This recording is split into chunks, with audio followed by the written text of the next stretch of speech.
Assalamualaikum warahmatullahi wabarakatuh. Alhamdulillah. Wassalatu wassalamu ala rasulillah. Segala puji dan puja kehadirat Allah subhanahu wa ta'ala. Juga salawat dan taslim kepada Nabi besar Muhammad sallallahu alaihi wasallam. Melanjutkan bahasan dosa-dosa besar kita. Semoga Allah selamatkan kita dari semuanya. Tidak terkecuali dari dosa-dosa besar maupun kecil. Dan semoga Allah selalu menyibukkan kita dengan amal-amal saleh, keimanan, tawadhu, merendah dan seterusnya. Dan ada bab khusus dikhususkan oleh Syekh Muhammad di sini bin Abdul Wahhab rahimahullah, khusus bab dosa-dosa besar yang berhubungan dengan masalah lisan. Ada di antaranya yang sudah pernah kita bahas dan ada juga yang belum. Tentu yang sudah kita bahas yang pernah disinggung oleh Imam Adz-Dzahabi rahimahullah dalam buku beliau Al-Kabair tidak kita bahas lagi.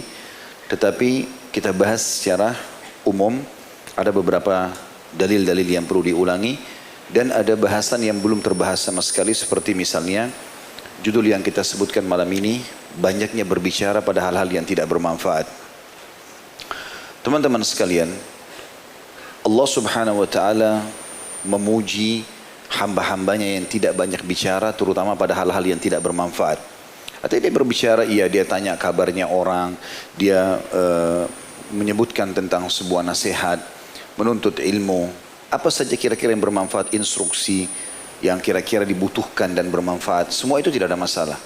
Tetapi kapan dia duduk untuk ngobrol pada hal-hal yang tidak ada gunanya sama sekali, maka ini masuk dalam kategori yang kena ancaman banyak berbicara pada hal yang tidak bermanfaat. Allah memuji hamba-hambanya yang bisa menjaga lisannya, agar dia betul-betul hanya mengucapkan yang baik saja di dalam surah Al-Furqan ayat 63. Bagi yang pegang bukunya tentu ini ada di halaman 42. Dalil pertama diangkat oleh Syekh Muhammad bin Abdul Wahhab rahimahullah, Al-Furqan ayat 63. A'udzu billahi minasyaitonir rajim wa ibadur rahmanil ladzina yamshuna 'alal ardi haunan wa idza khatabahumul jahiluna qalu salama. Dan hamba-hamba Allah yang Maha Penyayang, artinya Allah khususkan mereka menjadi hamba-hamba pilihannya, ialah orang-orang yang berjalan di atas muka bumi ini dengan rendah hati. Kata ulama rendah hati itu makna bahasa Arabnya tawadhu. Rendah hati artinya matanya merendah, lisannya merendah, tangannya merendah, kakinya merendah. Artinya tidak ada kerusakan semua itu.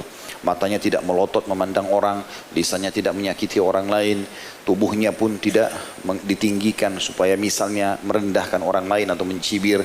Begitu juga dengan tangannya, ya seringkali merendah, mendahulukan orang lain. Begitu juga dengan kakinya. Dan apabila orang-orang bodoh berbicara kepada mereka, makna bodoh adalah memang kita tahu orang ini tidak tahu di bidang itu, terutama berhubungan dengan masalah agama, maka mereka mengucapkan kata-kata yang baik. Tidak respon kebodohan itu dengan kebodohan. Kapan kita dengar orang itu dari cara bicaranya suka ribut, ngajak bicara dan bertengkar, udah tinggalin saja. Kita hanya mengucapkan kata-kata baik. Ya sudahlah, terserah kamu saja. Tinggalin aja. Sebagaimana sering kita ucapkan masalah itu. Itu makna Al-Furqan 63. Lalu beliau rahimahullah mengangkat Al-Qasas 55 setelah itu. Salah satu sifat hamba-hamba Allah yang terpuji adalah A'udzu billahi minasyaitonir rajim wa idza sami'ul lagwa a'radu anhu. Dan apabila mereka mendengar perkataan-perkataan yang tidak bermanfaat. Kata ulama tafsir tidak bermanfaat adalah tidak ada isinya.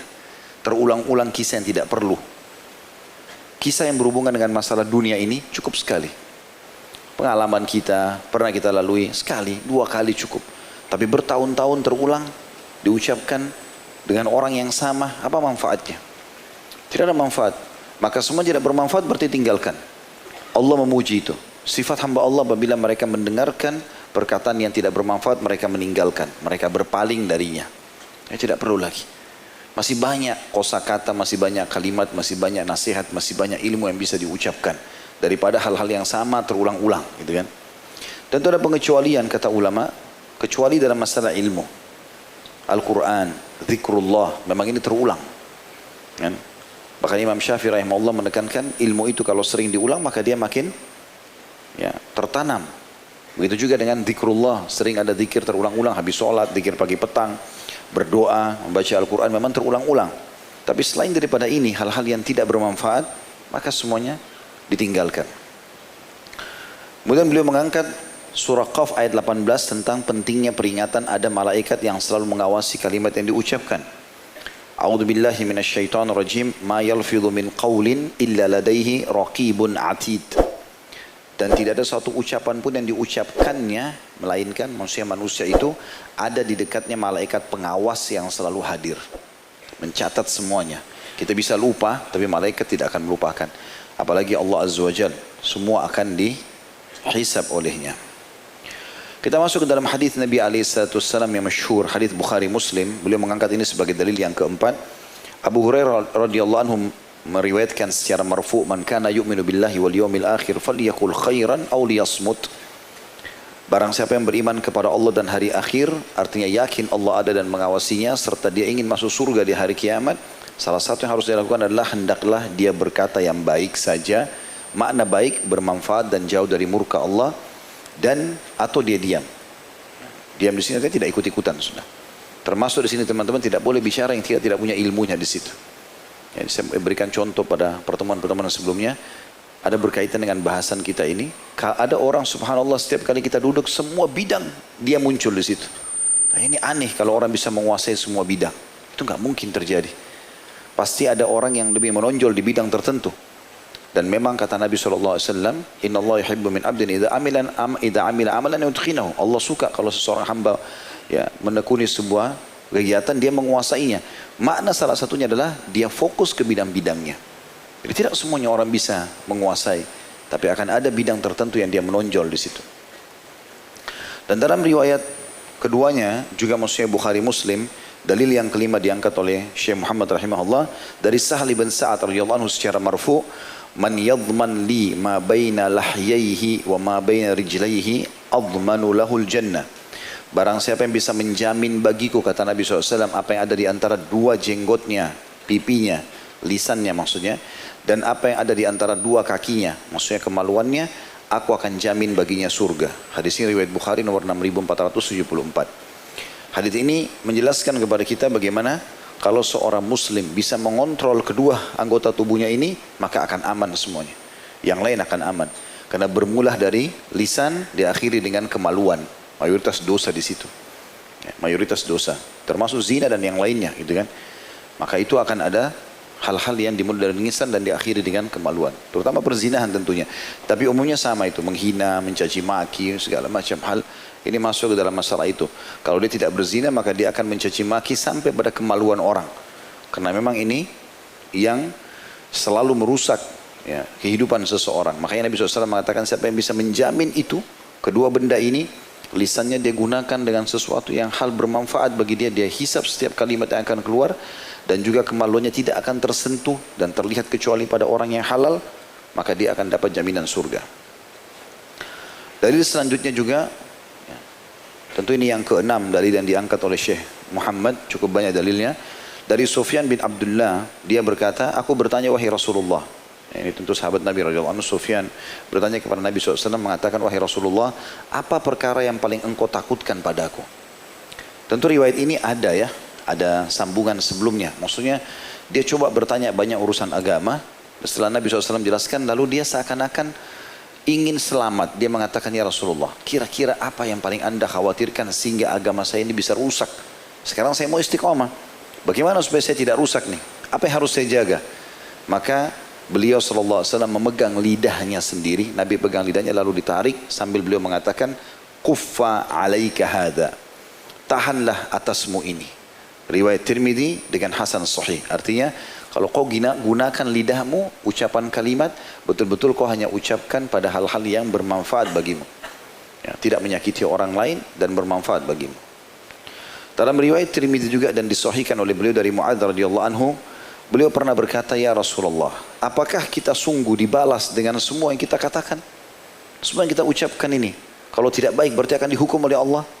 Kata Nabi SAW, "Thakulatka ummaka ya Mu'adz, wa hal yakubbun nasa fin nari ala wujuhihim aw ala manakhirihim illa hasaida alsinatihim." Ibumu kehilangan kau hai Mu'adz. Maksudnya kalau kau tidak faham ini, seakan-akan kau ya kehilangan, ibumu kehilangan kamu. Kamu harus faham maksudnya ini. Ini biasa orang Arab membahasakan itu ya. Tidakkah yang membanting manusia atau menjerumuskan manusia di neraka pada wajah-wajah mereka atau pada lubang-lubang hidung mereka tidak lain tuaian hasil-hasil lidah mereka. Dan ini hadis yang hasan atau sahih diriwayatkan oleh Tirmidzi nomor 2616. Dan dalil ini juga menguatkan tentang masalah bahayanya lisan. Karena kapan disalahgunakan, dia pasti akan menyebabkan kita masuk ke dalam api neraka, ya. Karena kata-kata itu sebagaimana dikatakan oleh para ahli hikmah atau orang-orang yang bijak, kata-kata itu kalau belum diucapkan masih milik kita. Kontrol, jangan dilepaskan. Kita bisa telan, tak diucapkan, selesai. Kita mau jengkel mau enggak, lisan itu dijaga dulu. Kapan sudah diucapkan, baik atau buruknya akan tersebar, bukan milik kita lagi. Sulit untuk kita perbaiki. Pepatah bahasa Arab lain mengatakan, atau dikatakan pada pepatah bahasa Arab, kalau kau titipkan emas pada orang pastikan tidak akan bertambah tapi bisa berkurang. Tapi kalau kau titipkan kata-kata pastikan dia akan bertambah. Sulit untuk kita kontrol. Dan misalnya kita cuma menyampaikan, tuh si fulan buruk tuh misal. Padahal itu salah. Lalu tersebarlah berita, dikembangkan oleh orang-orang buruk dan pendusta. Yang orang ketiga buruk, pendusta dan juga penipu. Makin banyak. Tapi bibitnya dari kita. Masanya dari kita. Maka semua yang tersebar kita panen dosanya. Dan ini berbahaya sekali. Gitu kan? Itu juga dikuatkan dengan hadis Nabi SAW yang beliau mengatakan, siapa di antara kalian yang lihat mimpi hari ini? Biasa Nabi setiap subuh bertanya begitu. Kalau ada sahabat yang cerita, lalu Nabi SAW takwilkan. Sampai suatu hari beliau mengatakan, siapa yang lihat mimpi tadi malam? Maka bukan hari ini ya, tapi tadi malam, karena ini subuh. Maka kata para sahabat, tidak ada ya Rasulullah. Hari ini tadi malam tidak ada yang mimpi. Kata Nabi SAW, tapi aku bermimpi. Aku dibawa keliling oleh dua orang, ya, menemui ada beberapa jenis orang tentunya. Ada di antaranya adalah orang-orang yang aku diperlihatkan yang sedang tidur, dia sedang duduk dan ada orang di sebelahnya berdiri. Lalu kemudian orang yang berdiri itu memegang sebuah besi tajam seperti penusuk daging yang menusuk rahang. Ya, jadi di antara di antara dua gusinya ditusuk rahang kanan dan rahang kiri sehingga membuat hancurlah rahang orang tersebut, ya. Dan dia kesakitan itu orang itu. Kemudian ya, diutuhkan kembali atau terutuhkan kembali lalu ditusuk lagi, begitu terus. Lalu aku bertanya kepada dua orang yang sedang mendampingiku, ini dalam mimpi Nabi SAW, dan mimpi Nabi pasti wahyu. Semua nabi-nabi kalau mimpi pasti wahyu, ya. Maka beliau mengatakan, apa ini? Kata orang yang mendampingiku, jalan lagi. Lalu aku diperlihatkan ada orang yang sedang baring, terlentang. Dan di atas kepalanya ada seorang laki-laki berdiri memegang sebuah batu yang besar. Lalu menghantam ke wajah orang tersebut. Kepalanya sampai hancur. Kemudian tergelindinglah batu itu. Lalu kemudian dia mengejar batu itu. Begitu dia ambil, dia bawa kembali. Kepalanya atau wajahnya orang itu utuh kembali. Lalu kemudian dihantam lagi. Begitu terus. Lalu aku bertanya, siapa mereka itu? Lalu kemudian dua orang yang mendampingiku mengatakan, bergeraklah, jalanlah. Maka kami pun jalan. Setelah kami jalan sekian lama, kami temukan ada seseorang yang sedang berenang di atas sebuah sungai yang penuh dengan darah. Dan dia menuju ke satu arah di mana di sana ada satu orang yang menunggunya, lalu memegang batu. Setiap kali dia mendekat, dipukul mulutnya sampai robek semuanya, jatuh lagi ke darah itu. Kemudian dia pada saat jatuh di darah, kesakitan, kembali utuh, dia berenang ke arah yang sama. Begitu terus. Lalu aku bertanya, siapa orang ini? Kata dua orang yang sedang mendampingiku, bergeraklah. Lalu aku datang ke sebuah lembah, di mana lembah itu, ya, bagian bawahnya agak besar dan bagian atasnya cekung dan kecil, ya. Dan di tengah-tengahnya ada lubang api yang mengeluarkan api yang besar, dan di dalamnya ada laki-laki dan perempuan telanjang. Lalu kemudian mereka berusaha lari keluar, dikejar oleh api dari lubang yang bawah. Sampai mereka hangus terbakar. Setelah itu api itu masuk ke dalam, lalu mereka gelinding jatuh, diutuhkan lagi kembali. Lalu dikejar lagi dengan api, hangus lagi, begitu terus sampai hari kiamat. Begitu terus terjadi. Aku bertanya, siapa orang-orang ini? Kata mereka, jalanlah terus. Jalan terus. Maka aku pun berjalan. Lalu kemudian aku melihat ada satu orang, ada anak-anak. Aku masuk dalam dekat sebuah pohon. Aku datang ke dekat sebuah pohon dan di sana ada anak-anak kecil yang banyak. Lalu kemudian aku melihat ada orang yang sudah berumur, ya, yang sedang membakar atau berada di dekat api. Aku pun bertanya, siapa orang ini? Maka dikatakan, Ya, berjalanlah.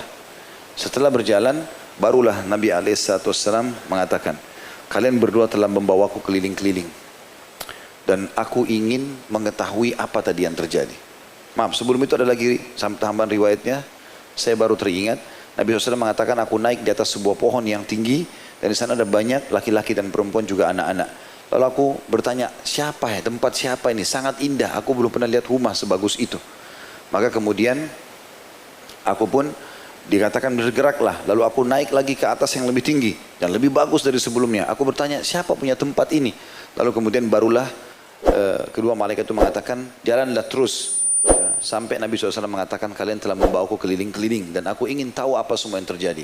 Mulailah kedua orang yang mendampingi Nabi SAW dalam mimpi itu menjelaskan, kalau orang yang pertama yang kau temukan dan kau lihat tadi, ya, yang dia ditusuk rahangnya sehingga tembus sampai ke tengkuknya, leher bagian belakang, itu adalah orang yang berbohong sampai bohongnya itu menyebar ke mana-mana. Makna bohong di sini adalah penggunaan lisan. Karena dia kalau kapan dia sebarkan isu yang tidak benar tanpa dia bertabayun, memastikan, lalu kemudian dia sebarluaskan dan ternyata sudah menyebar, untuk menariknya kembali sudah susah. Dan akhirnya menyebarlah, kata Nabi SAW, sampai dikatakan oleh kedua orang yang mendampingiku, sampai memenuhi langit. Dan nyebar kemana-mana. Dan ini di zaman kita sangat mudah sekali. Karena sedikit dileparkan gosip yang tidak benar di WA saja, atau di medsos sudah bisa tersebar kemana-mana. Bahkan bisa menyebar ke luar negeri, lintas luar negeri yang zaman dulu mungkin tidak seperti itu. Maka ini berbahaya sekali. Kalau orang yang kamu lihat berbaring, terlentang, lalu dihantam wajah dan kepalanya sehingga hancur dengan batu, adalah orang yang Allah karunia Quran, lalu dia tidur, dia tidak menggunakannya dalam sholat malam atau di malam hari. Ya, kalau Allah karunia kita beberapa ayat Al-Quran atau hafal 30 juz Al-Quran, lalu kita tinggalkan, membiarkannya tidak digunakan dalam sholat-sholat, maka ini termasuk dosa. Karena Allah SWT mudahkan dia untuk menghafalnya.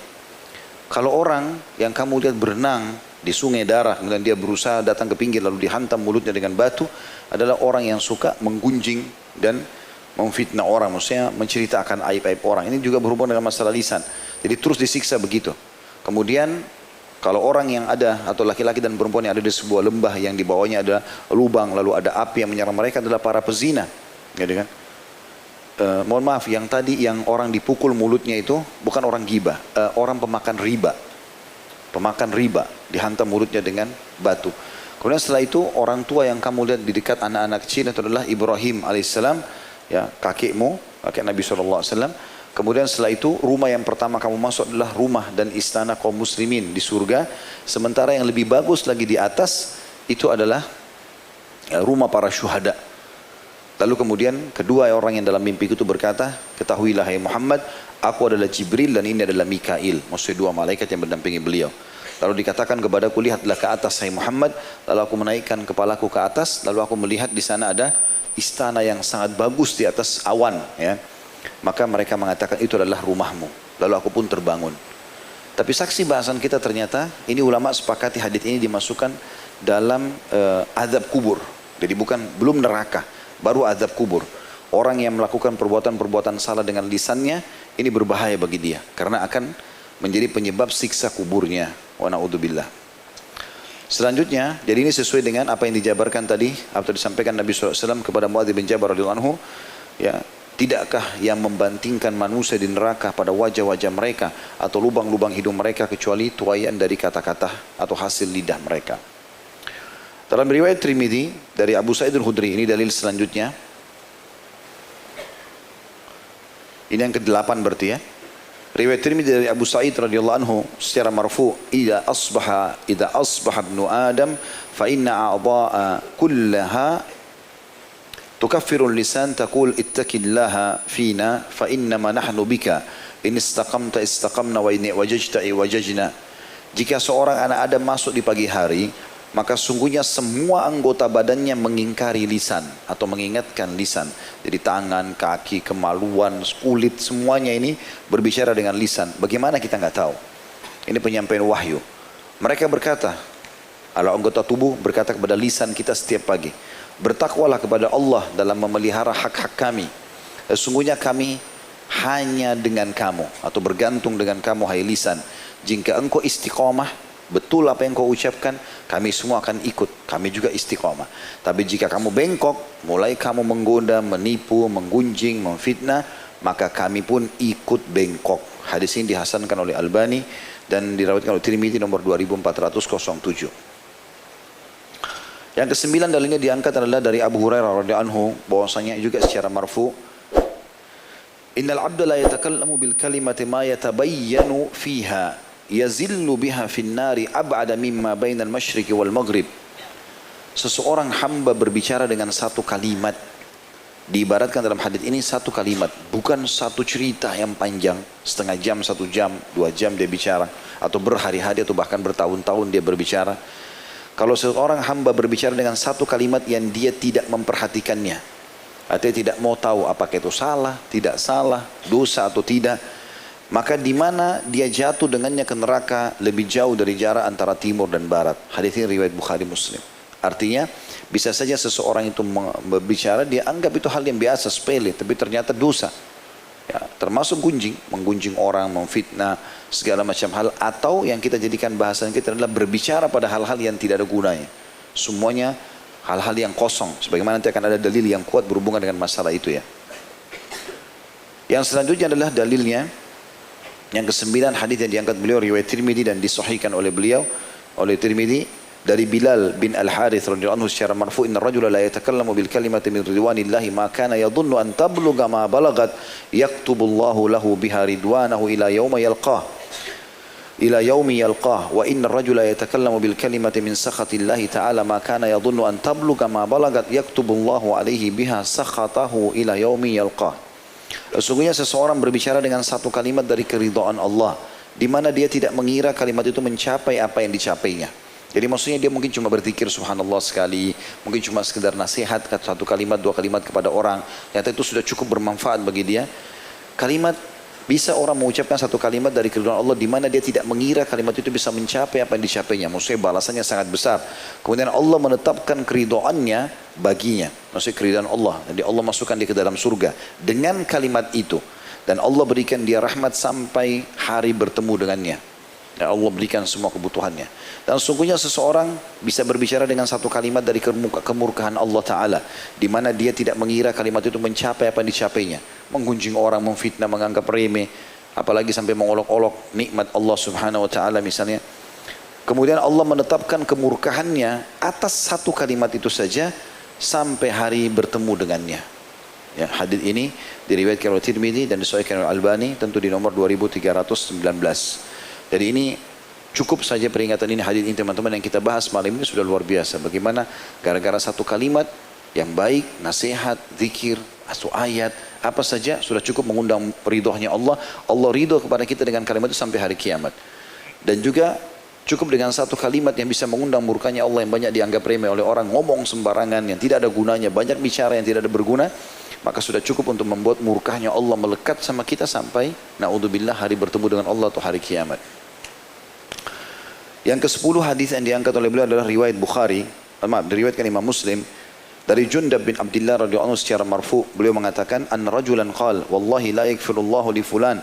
Faqala Allah azza wa jalla, "Man dhal ladzi yata'alla 'alayya alla aghfiru li fulan? Inni qad ghafartu li fulan wa ahbattu 'amalak." Jadi hadis atau dalil yang ke-10 ini sebenarnya merincikan hadis yang ke-9 tadi ya. Seperti apa sih contoh kalimat yang bisa mengundang murkahnya Allah? Dikatakan dalam hadis ini bahwa seseorang bisa berkata, demi Allah, Allah tidak akan mengampuni fulan.